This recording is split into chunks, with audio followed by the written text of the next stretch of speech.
And what about you? And in the guys today we have a Honda CRV, and yes, viewers of the channel will recognize it because this car was in before and this is a comeback.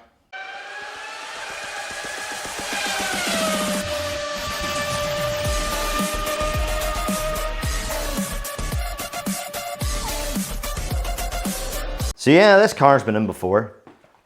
A couple of months ago, maybe 3 months ago, and it's in for something else now, but it may be related to the problems it was having before. So there's a video on the channel with regard to that, and what it turned out to be was a fuel filter blocked due to lack of servicing.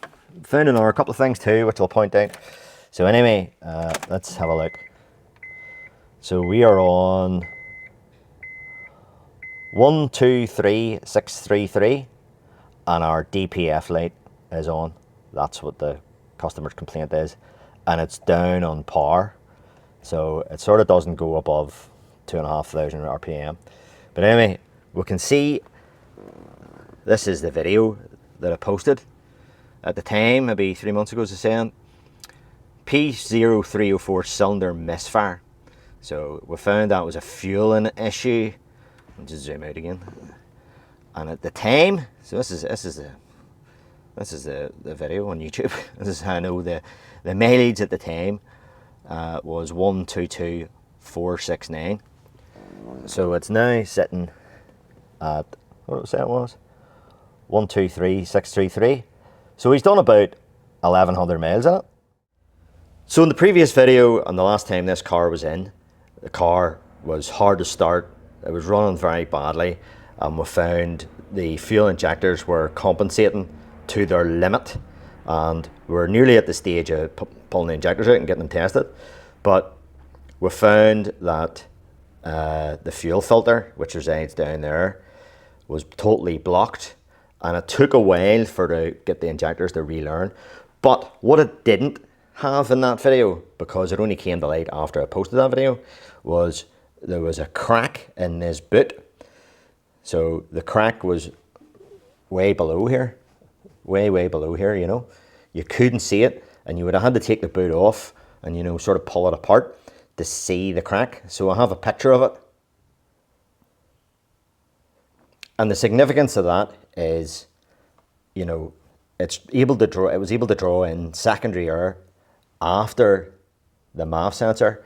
So it was pulling in unmetered air, but it was, you know, as I said, it wasn't obvious, and it wasn't setting any codes relating to airflow, you know. So fuel and air, and now the DPF seems to be blocked. So a quick scan, and guess what? No faults anywhere. Diesel, no fault, no fault. Clean bill of health. Well, we'll have a wee look at the live data, and yeah, there's our DPF light on. Now this is a 2010 model year, so I reckon it's like Euro 4. Now Euro 4 normally wouldn't be that fussy. Not as bad as Euro 6s anyway, but we'll have a wee look at the parameters here. So it says here DPF lamp off. But anyway, differential pressure 2 kPa. So that's like that's 20 millibar basically. High resolution differential pressure 2.9 kPa. Calculated particle mass value 23 grams. So that's a, you know, as the name suggests, that's calculated. It doesn't actually know, you know, how much soot is in the thing. But this one here is interesting. Distance from last regeneration success, 469 kilometers. So that's about, say, 300 miles. 100 kilometers, 60 miles. So 6 4 is 24. Say roughly 300 miles. So it has been regenerating. We know that he's done 1100 miles since it's been in here, so it has been regenerated. So is there something inhibiting the regeneration, or what I'm sort of thinking here is, you know, because the car was running badly, it's been quite badly loaded, you know, because of that fault, or those faults, because the car was running badly, and it's maybe been able to just keep it below the threshold, you know. But there's been some drive cycles that have occurred that haven't allowed it to regenerate. I think is most likely. There's a host of reasons why DPFs don't automatically regenerate themselves, you know, and one of them is, in these Hondas anyway, is the oil level. Now that's providing that the car has an oil level sensor on it, but it appears there is a PID here for oil level, so it knows how much oil's in this thing. However, and I have looked in the manual in this car, there's nothing on the menu for oil life or oil level, you know, in this menu here. So, you know, even like a service reset and all that there's nothing here for it. And when you go into the scan tool to do like an oil life reset or anything like that, everything just comes up, this is not supported on this model. And I've tried all that, you know. So the oil level will rise, you know, with the regeneration, you know, with you know, putting so much diesel in it. So anyway, what did we have there? Where was that? DPF stuff. DPF lamp off. Streams that. So anyway, we'll go with that. 2.9 high resolution. So that's at idle. So that's 29 millibars at idle. We'll raise her up to about 2,500. That's a bit much. That's about 2,500 revs there. So it's 70 odds, 60 to 70 kPa at idle. So, or sorry, at 2,500 revs. So that is sort of unblocked it a wee bit, by the looks of it. But so we're still at 15 there at idle, but yeah, still too high. And what we'll need to do is get rid of some of that, and we could do a forced regen, you know. It maybe won't do, it'll not do a regen on its own with that light on, you know what I mean. We could take it for a run, get up the temperature, and maybe do a forced regen, or what we may have to do is reset that value there, you know, so sort of cheat and lie to it. But forced regen, the way the forced regen works is, you know, it overfuels it, and that's how you get the oil dilution, you know. So it overfuels it to raise the temperature of the DPF to like 650 degrees or whatever. But what we can do here is we can do a clean on it, you know, without having to raise the temperature of the DPF. We don't like raising the temperature of the DPF too much, because if that's done too many times, that's how you can damage it. And if it is badly loaded, you know, it'll cook it, so potentially go on fire. So that's why these cars inhibit regeneration whenever it is getting loaded. It's a safety feature. Right, it's still running, and there's our differential pressure sensor. So 2 pipes in this one, so it's measuring the difference between, you know, before the DPF and after the DPF. So that's what the 2 pipes are. Right, so with the 2 pipes removed, we just need to see which one is which. I can actually tell, I can feel that there's back pressure in this one. This that was on the rear, you know. But I'll show you how you can tell.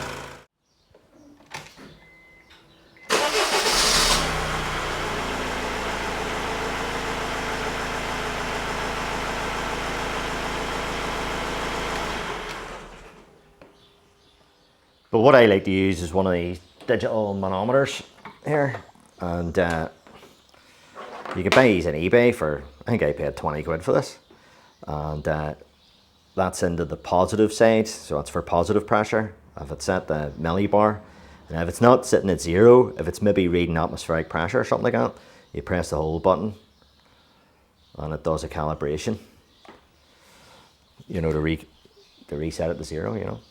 So this black tube is off a smoke machine with this cone thing in the end of it, and we just put a wee bit of positive pressure on it, you know. So that's to confirm the live data. It'll be different from the live data, however, because the live data is the delta pressure or the differential pressure. So that's the difference between before the DPF and after the DPF. That's the differential pressure. This is going to be measuring the actual back pressure.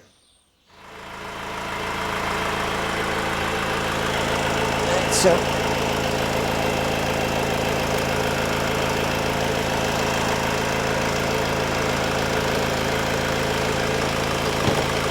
stay there.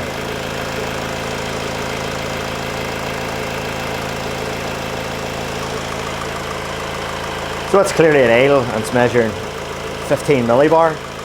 So that's the higher number here will be, you know, the one that the pipe that you want to, you know, inject your cleaner in. You know what I mean? Or the one that blows the balloon up. So that's it. I'm changing over to the other pipe here. And that's clearly lower, 0.4. So that's after the DPF. Changing to the before pipe and before the DPF. So dead easy to figure out what pipe you want to use. Have a wee look at this oil level anyway. Here, so even 15 at idle is quite high. You know, you want that to be in single figures, really, rule of thumb, you know. But as I said earlier on, there's a host of things can inhibit an automatic regeneration, you know, in any car with DPF. And we know this thing had a fuel problem, and we know it had an air problem. That obviously has loaded this DPF up. But yes, oil level. Another one is it needs the air conditioning to run the fans. So if the air conditioning isn't working, that can possibly inhibit a regeneration on these Hondas, or on some Hondas anyway. Now, I have tried, the air conditioning isn't engaging the clutch down there in this car, and there's no data PID for aircon pressure that I can find anyway.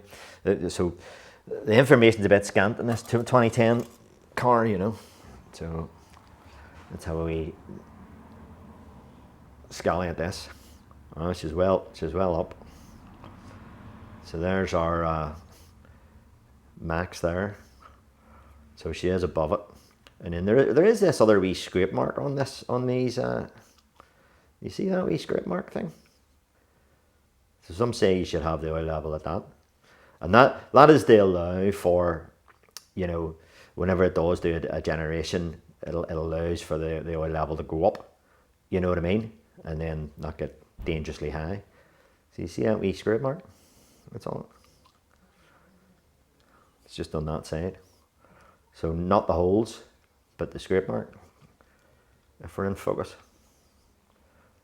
Yeah. There's it there.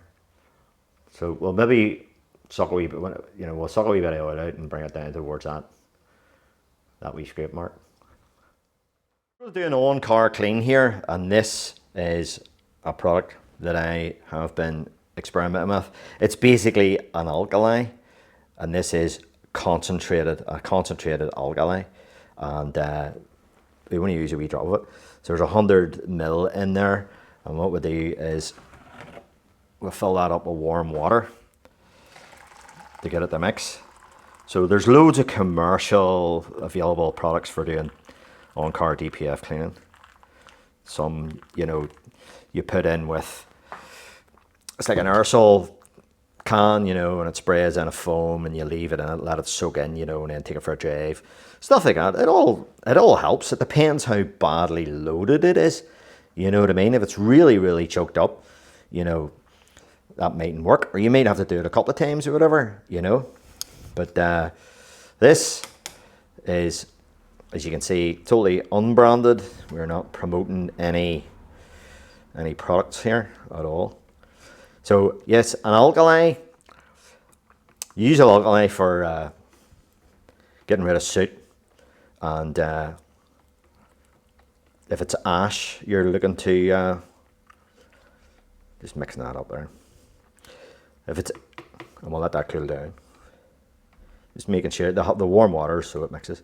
But anyway, yes, ash, you need to use an acid, acetic acid or citric acid or something along those lines. You know what I mean?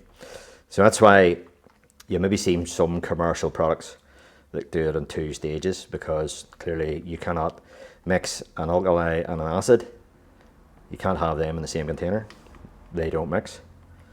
So that some commercial products are 2 stages or something along those lines. But all we want to do is get rid of some of this soot and get that number down.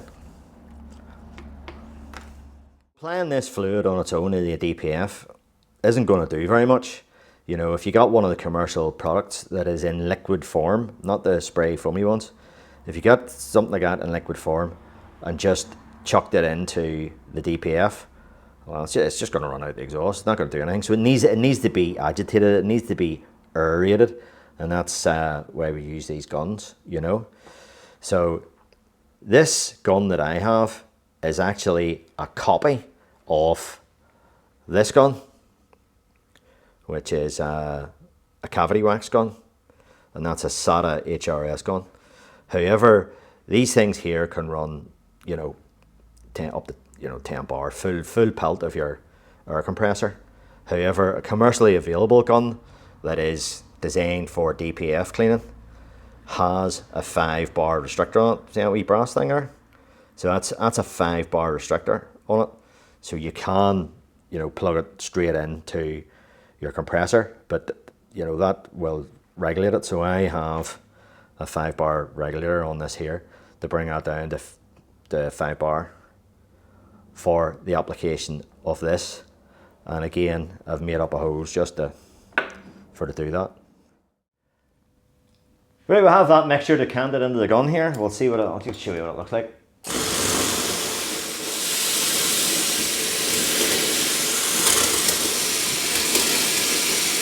So it's just like shaving foam.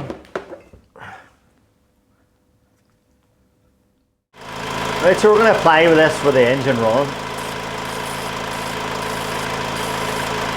Just a few short bursts.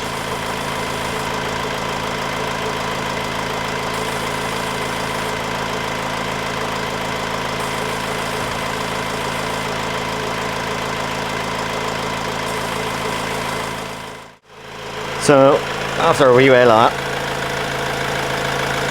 let's see,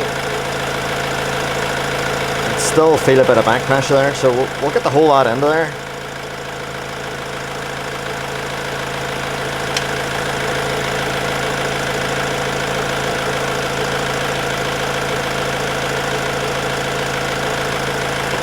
Get her all in. Right, we're on our second half litre of that mixture of ours. So mixed up another half a litre, and just to check that it's coming out. So we can see we're starting to smoke a wee bit, I think.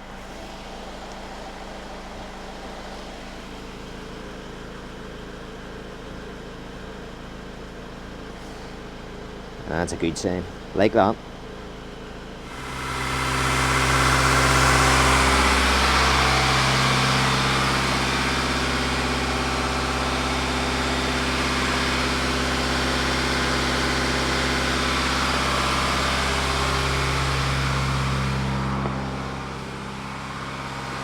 Right, so we'll hold her about 2,000 revs for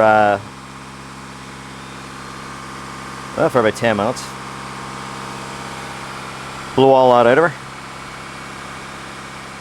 Right, so knocked her off, let her sort of cool down a wee bit for a couple of minutes. So what I did there was I had her at 2,000 revs for about 5 minutes, and then brought it down to about 1,500 for another 5 minutes. Let her smoke a wee bit, well, a good bit. It was smoking like a good one, but yeah. So we had our pipes disconnected the whole time, because you know you don't want that fluid going to back up into your pressure sensor. You know what I mean? So that's why you do that.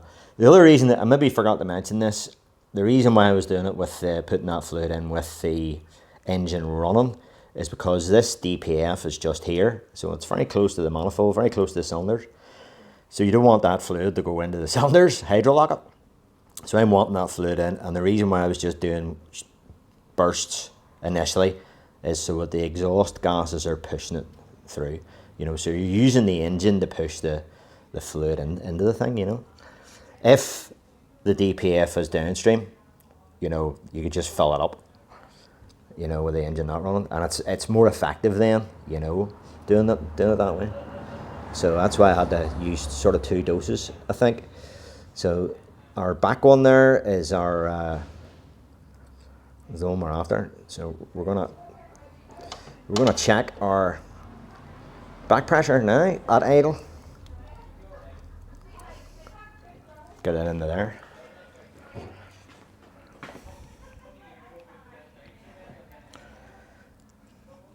Okay.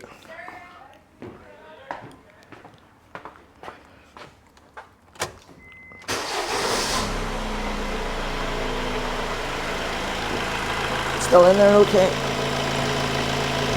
Yeah.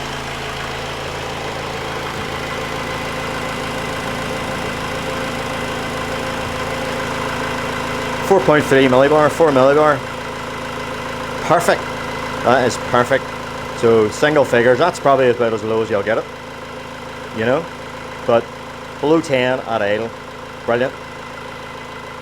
Right, so now we know the DPF is clear. We've got rid of all that back pressure, so we need to get rid of this here warning light thing. So, you know what I mean? So we need a half decent scan tool of some description to do that, you know. So there we go. Reset calculated particle mass value.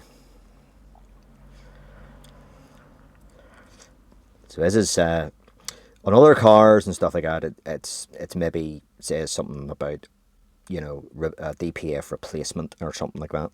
You know what I mean? So okay.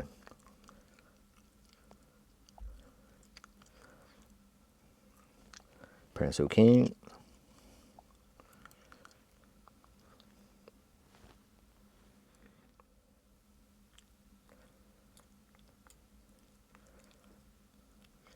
Reset is completed. Okay. Good.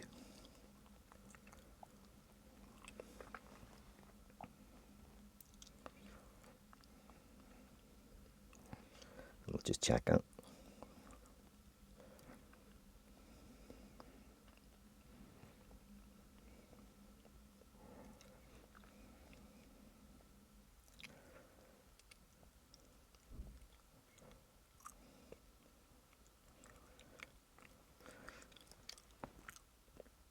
Calculated particle mass value 0.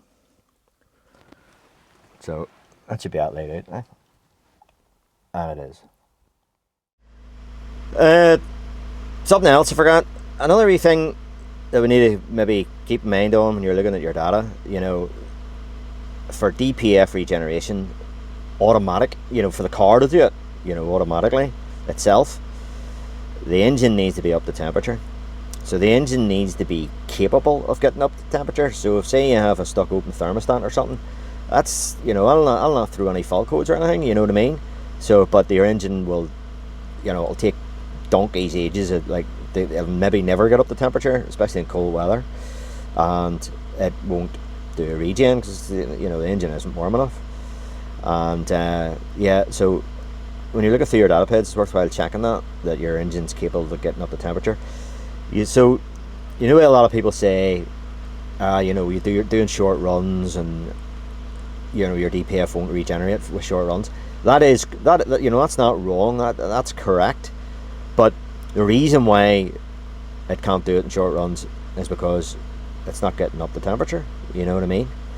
So you know, if you're going a mile a day to and from the shops or something, you know, in a diesel car with a DPF in it, it's never reaching enough temperature to do a regeneration. So you know, the short runs is a byproduct of temperature. You know what I mean? So that's what I'm trying to get at. So that's why I'm looking at this number here, making sure it's going up all right. Back from a test drive there, power has returned, car's going great. Give it the boot, big puff of smoke came out the back of it, and she's on the ramp there because my oil drainer tubes won't fit down the dipstick hole. So I'm going to take a wee bit of oil out of it, you know, as was talked about earlier on. But we'll just show you, we can see into the exhaust at the back in the tailpipe, you know. So I can see if I can show you something here, how clean this is.